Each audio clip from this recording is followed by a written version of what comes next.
waxaan kala lahaanay secretary oo systemka qaldamay dhammaanteen waa wada raaxaysanayna wiil kasta anoo garabkiisa istaagay idintaanba ka baxay weligeeda shawra ma sii jirin baashaari jirin madana hadda marka ayuu dhaho CK family na CK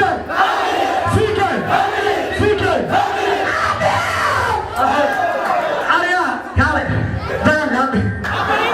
waa faraxsanahay social media hadday geliyaan waa isku dhaceen waa buugaan hadda